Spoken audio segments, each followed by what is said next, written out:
जयकारा। बोल मेरे श्री गुरु महाराज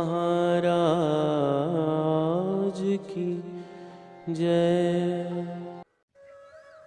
हम गुरु नाम तो ले लेते हैं, लेकिन अपने पूर्ण सदगुरु पर विश्वास नहीं करते। और अगर हमें अपने श्री गुरु महाराज जी पर विश्वास होता तो हम जगह जगह देवी देवता के मंदिर में नहीं भटकते। जिसे पूर्ण सच्चे सदगुरु जी मिल गए हैं, उन लोगों को फिर किसी चीज की जरूरत नहीं है। लेकिन हमारे पास जैसे ही थोड़े से दुख आएंगे, हम तुरंत देवी देवताओं के मंदिर में भाग जाते हैं। उस समय हम श्री गुरु महाराज जी को भूल जाते हैं। और आप ही बताइए, जब हम श्री गुरु महाराज जी को दुख के समय भूल जाते हैं तो वे हमारे दुख दूर कैसे करेंगे।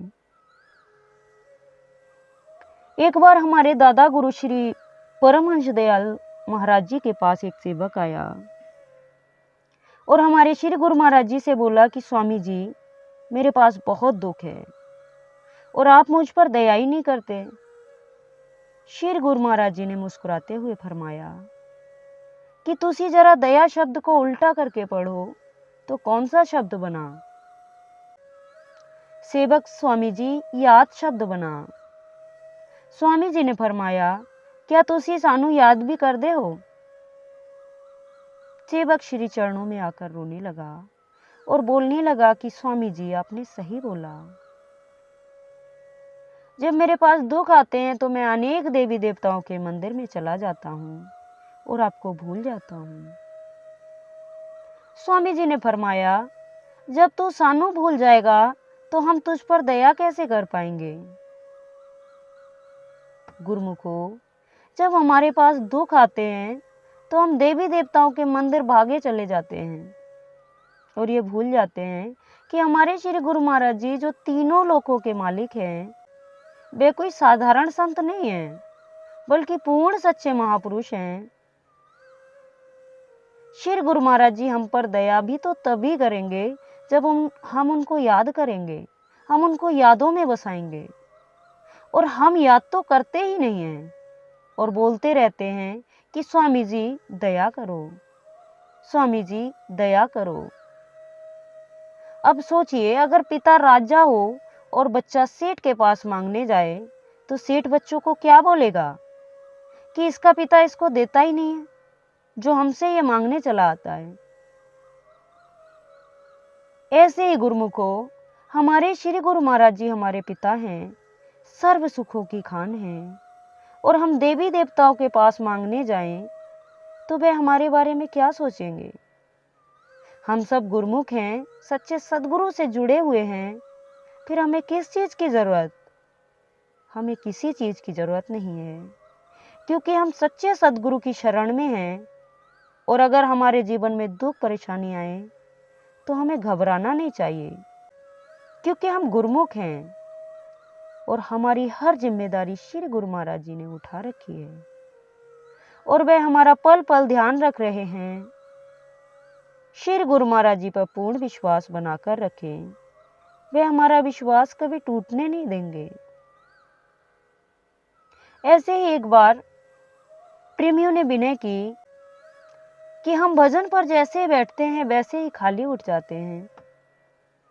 तो स्वामी जी ने एक बार कहानी के माध्यम से सभी सत्संगियों को बताया कि एक लड़की अपने प्रेमी से मिलने जा रही थी। उसका सारा ध्यान उसके प्रेमी में लगा हुआ था। उसे आसपास की कोई खबर ही नहीं थी, सुध बुध सब भूल चुकी थी। रास्ते में एक मुल्ला साहब के नमाज का समय हुआ तो उन्होंने वहीं अपनी चादर बिछाई और छड़ी रखी और नमाज अदा करने लगे। और उधर लड़की अपनी धुन में जा रही थी और उसका पैर छड़ी पर पड़ा। छड़ी एक और हो गई, बह तो चली गई, उसे कोई खबर ही नहीं। और मुल्ला साहब गुस्से में आग बबूला हो गए कि उस लड़की ने उनकी नमाज में बाधा डाली। वो वहीं बैठे रहे और जब लड़की वापस आई तो मुल्ला साहब ने नाराजगी में उसको भला बुरा कहा और कहा कि तूने मेरी नमाज में खलल डाली है। बहुत बड़ा गुनाह किया है। तो लड़की ने जवाब दिया कि मुल्ला साहब, मैं तो अपने एक साधारण प्रेमी से मिलने जा रही थी। उसके ख्यालों में इतनी मशगूल थी कि मुझे तो यह भी पता नहीं था कि आप नमाज पढ़ रहे हैं और आपकी छड़ी मेरे पैर से टकरा गई। लेकिन आप तो खुदा की इबादत कर रहे थे, फिर आपका ख्याल छड़ी की ओर और मेरी ओर कैसे चला गया? अब मुल्ला साहब के पास कोई जवाब नहीं था।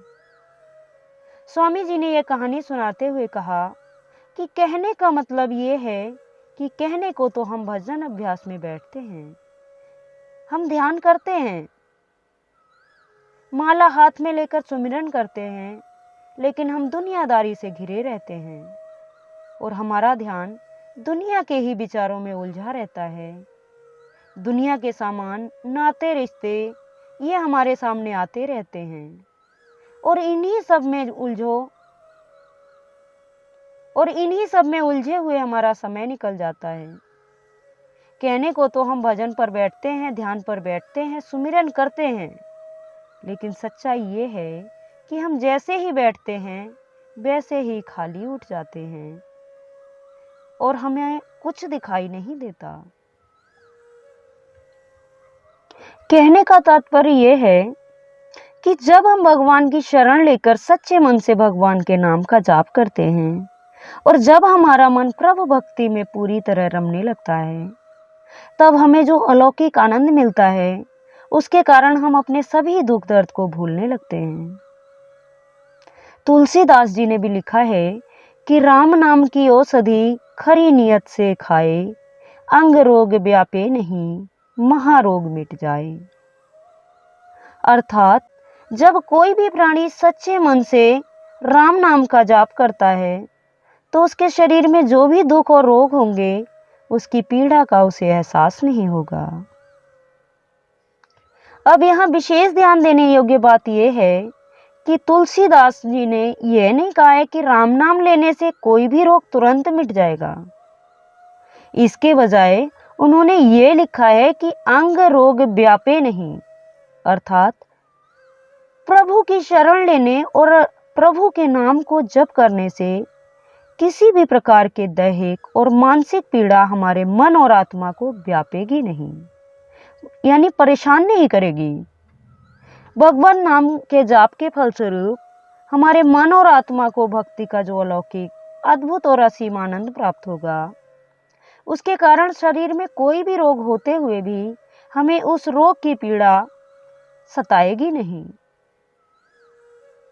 जैसे रामकृष्ण परमहंस जी को जब गले का कैंसर हुआ था तो उन्होंने कभी भी माता काली से यह प्रार्थना नहीं की कि माँ मेरा रोग मिटा दो, मुझे इस रोग से मुक्त करो, क्योंकि वे माँ के ध्यान में इतना लीन हो जाते थे, इतने ज़्यादा मगन हो जाते थे कि ये भूल भी जाते थे कि उन्हें कोई रोग है। तो हमें भी स्वामी रामकृष्ण परमहंस की तरह ही सच्चे मन से, निस्वार्थ भाव से प्रभु के नाम की भक्ति करनी चाहिए, भजन सिमरन में ध्यान लगाना चाहिए। यही हमारा सच्चा धन है। इसी से हमारा